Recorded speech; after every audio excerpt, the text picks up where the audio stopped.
This podcast is for informational purposes only and does not constitute financial advice. Consult with a qualified professional before making any investment decisions.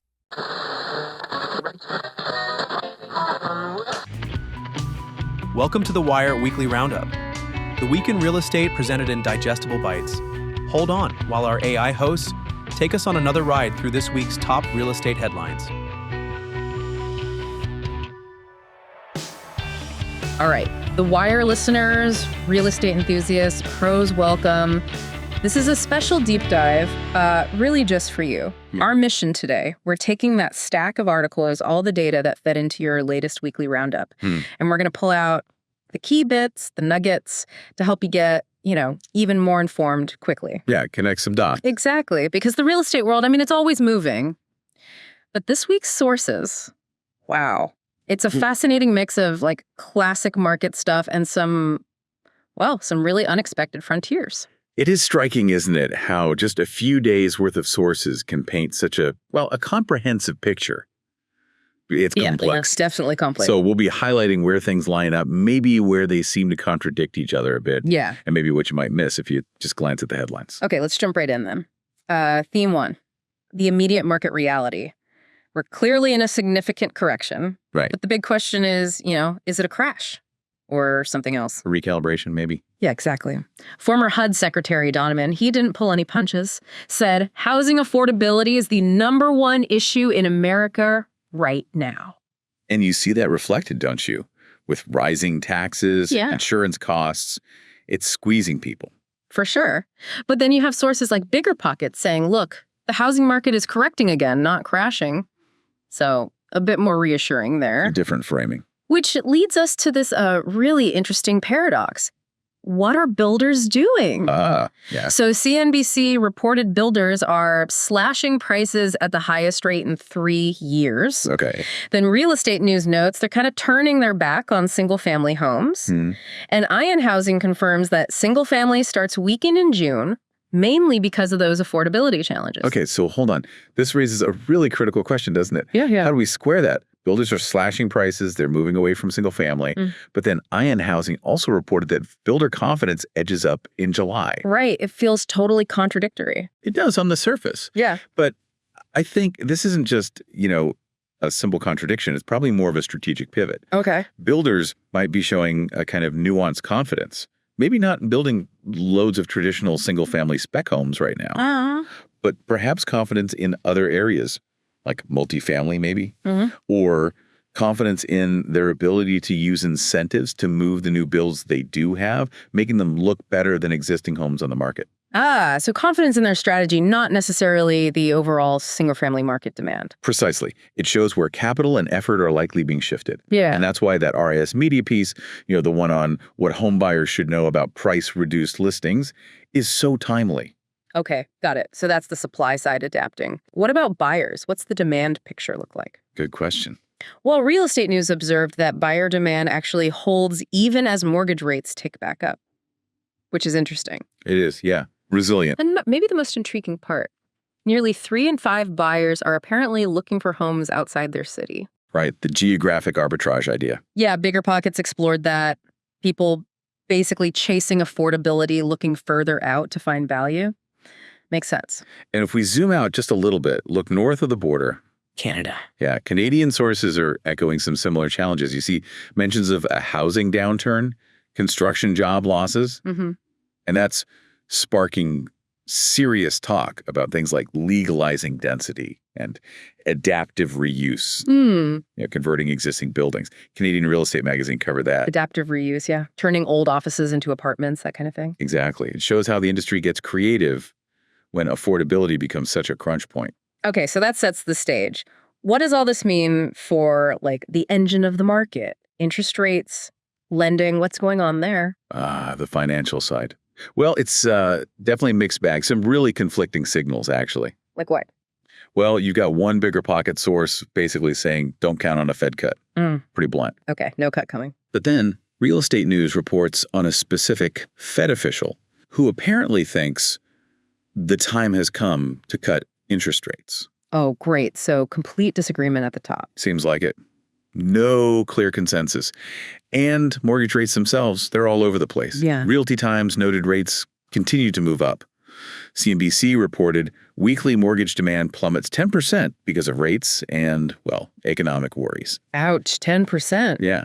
But then Keeping Current Matters offered a bit of a counterpoint, suggesting mortgage rates are stabilizing. Stabilizing versus moving up. Okay, so still confusing. Exactly. This volatility, plus the whole debate about what the Fed will or won't do, Yeah. it means if you're a real estate pro, you need to be watching this stuff daily. Yeah, absolutely. Which is why those daily rate summaries from the mortgage reports, the ones from the 14th to the 18th, are so valuable right now. Right, just getting that snapshot. And stepping back a bit, looking at the bigger picture in lending, we're seeing some pretty significant shifts. Like innovation. Yeah, innovation and just different ways of doing things. World Property Journal talked about the rise of private credit use in real estate. Yeah, credit. So non-bank lending.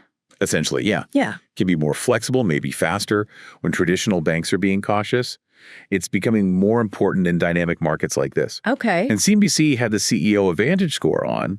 That's a credit scoring model, right? It's having a bigger impact on mortgage lending, offering maybe a different look at borrower risk than just FICO. Interesting. More tools in the toolbox. Exactly. Yeah. Plus, the sources got into the nuts and bolts of things like fully indexed ARMs, those adjustable rate mortgages, and HELOCs, home equity lines of credit. Both potentially more relevant now as people look for flexible financing options when fixed rates are higher. Makes sense. People needing options. Okay, now let's shift gears a bit Okay. to the part of our deep dive that really opens up the possibilities. Shows how dynamic real estate can be, innovation, industry shifts, and a surprisingly literal look at new frontiers. I think I know where you're going with this. Yeah, this was, it felt like a huge thread in the sources for The Wire this week, especially given the episode title. Definitely stood out. We are talking about, wait for it, the moon. As real estate. Yes, the moon as the new hotspot for data centers. Sounds like science fiction, doesn't it? Totally. But CNBC reported companies are literally racing to put data centers on the moon, building the space support needed. And the CNBC videos framed it very seriously, talking about real estate investors looking to the moon, calling it a property play, a real estate opportunity in outer space. Not just a concept, but an active investment thesis for some. Wild. It is wild. But even if lunar data centers seem, light years away from most of us, the takeaway here on Earth, I think, is about how we define real estate value. It's increasingly about strategic infrastructure, specialized environments. Right, not just location anymore. Exactly. It could be fiber connectivity here or, specialized construction way up there. It pushes us to think beyond traditional metrics to utility and niche demand. Okay. And that same drive for innovation, for finding new value, is reshaping the industry right now much closer to home. Yeah. Especially with technology. Like AI and prop tech. Absolutely. Bigger pockets explored, the right way to use AI in your business.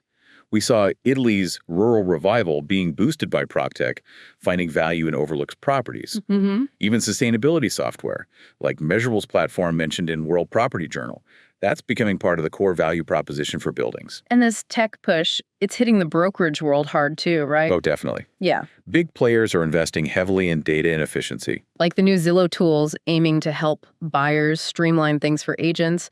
That's about workflow, day-to-day stuff. Yep. And look at Compass hiring Mike Simonson from Altos Research. That's not just hiring a person, it's a major investment in leveraging advanced data analytics. That's crucial in a tight market. Right. Getting an edge. And you see consolidation too. Big teams joining eXp Realty, KW, Real, those ERA affiliates merging down in Atlanta. Yeah, lots of movement. And the legal side hasn't been quiet either. No. News about that big antitrust case against the NAR, the National Association of Realtors, and some top brokerages getting dismissed. Right. But the competition is still fierce. You had the CoStar CEO taking shots at Zillow again. It's a very active strategic landscape. Okay, so tech, brokerage strategy.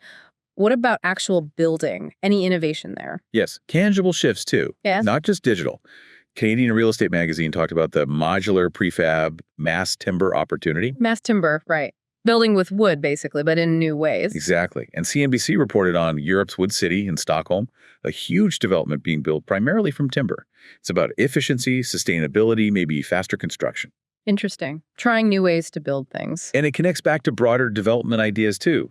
like California changing environmental laws to try and spur more housing. Right, policy trying to catch up or lead. And that concept of adaptive reuse keeps popping up, turning old buildings into new housing. It's all part of trying to solve the supply and affordability puzzle. Absolutely. And, it's good to see that amidst all this, like, future forward stuff and big market shifts, the sources still had really practical advice.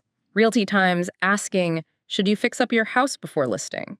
Keeping current matters, giving advice first-time homebuyers need to hear. Yeah, the fundamentals still matter hugely. You still need that core knowledge even while you're tracking moon bases. Exactly right. So, when you pull it all together, whether you're dealing with Fed policy shifts, new ways of building, or, even lunar real estate, the core thing that jumps out is that critical thinking is just essential. There's so much information, so many signals. Information overload is real. It really is. And what this all suggests, I think, is that the real estate landscape is rarely simple.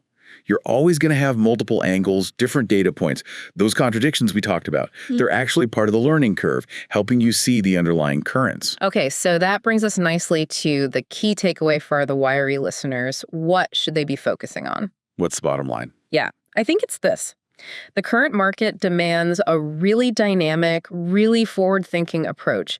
You absolutely need to understand the traditional stuff, affordability, rates, inventory. The basics. But you also need to track these rapid innovations technologically and even conceptually, even the stuff that seems, light years away. Be prepared for tomorrow while you're operating today. Exactly.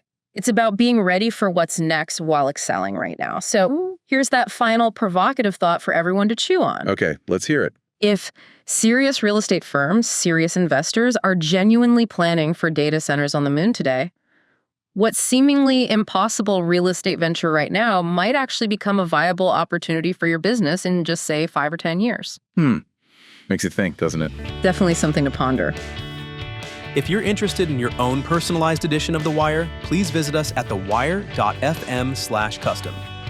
We offer market-specific podcasts with all the latest real estate news and market analysis delivered to you weekly or monthly. Own your market with a personalized edition of The Wire, the week in real estate. Thank you for listening.